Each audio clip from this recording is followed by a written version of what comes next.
What time is it now? 9:24 a.m. Let's listen the short video posted in Growth Day app. Oh, no volume. No volume. Not aligned. What I mean by that is many of our friendships happen because group assignment, right? Think about it. Some of your best friends, where'd you meet them? School? Your neighborhood? Some other affiliation, maybe at work? Maybe in a group that you joined? So it was like, oh, we showed up somewhere, or we were assigned somewhere, and there was that girl who sat next to me in class. We became friends. Or, oh, I worked with this person at work. We were coworkers. We became friends. And these are kind of like assigned friends. And I know that sounds really weird to say, so bear with me a little bit. I don't mean that the manager like, you're gonna be friends here. What I mean is, because of your group, your affiliation, or where you were, you kind of met people there, and by default, by you being a good person or communicating or doing stuff with them, you kind of became friends. Versus, that's like an assigned friend. It's like, oh, because we were here, we became friends. Versus an aligned friend, which is, oh, I'm an adult now. What are the types of friends that I want to create that align with my passion, my dreams, my lifestyle, my values, my beliefs, the things that I want of life, and let me go get them, not let them fall into my lap. Which brings up the second designation. And this is hard to say to people, and if you're in a place where you feel lonely in your life, or you feel like you don't have great friendships, I promise this will be so helpful for you today to even know how your own brain thinks. And many of us, and I was this way probably all the way throughout high school even, I never, and this is the second problem of friendships, I never made the deliberate choice to have remarkable friendships.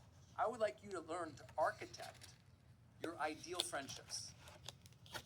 And can you get all of them? Will all your friendships be perfect? I'm not that guy. I'm not here to promise everything's going to be sweet and perfect, peaches and light. I am here to suggest, though, that if you haven't deliberately chosen the types of friendships that you want, that's a problem. Especially if you're an adult, right? And that's the thing is, we're not encouraged to do that.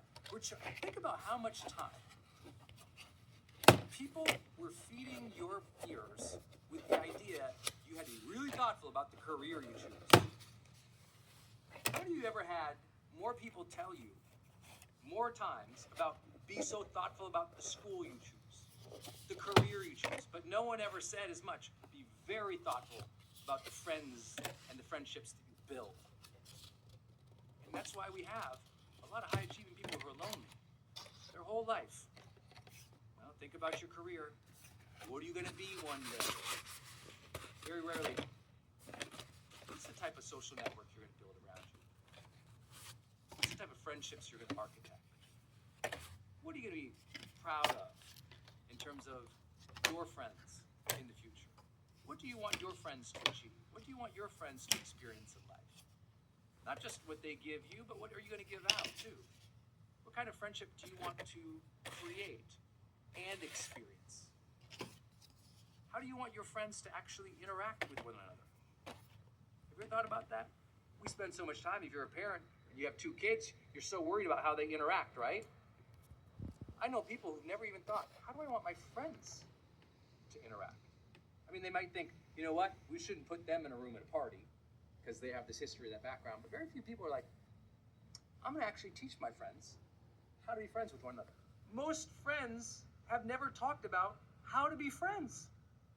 They just go, you want to go to lunch? They go to lunch. They talk about the weather, the waiter, the food, what's going on. They leave. And there's no architecting. There's no, I think of like social systems are things that can be shaped. You all think like at work, right? How much we talk about at work, building a culture.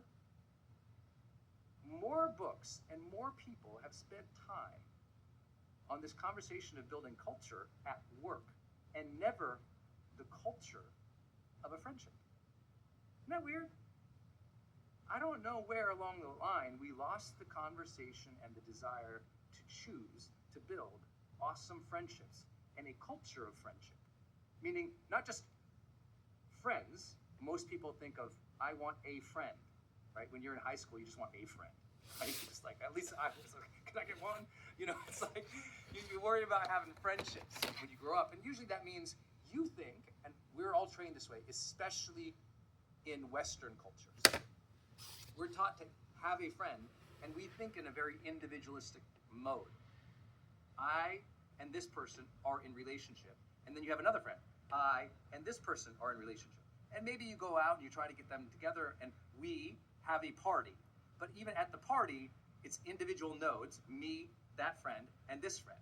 And I don't get trained as I'm getting older to think as a systems social architect. Oh, wow, look at all these nodes, if you will, these friends.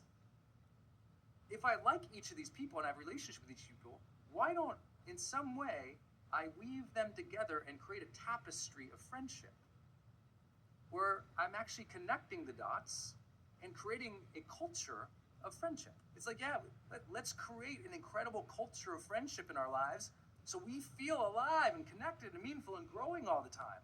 That's what we have to do. And at some point, we got to address those problems. Oh, wait, my friends kind of fell in because I was assigned in a role here and it kind of happened.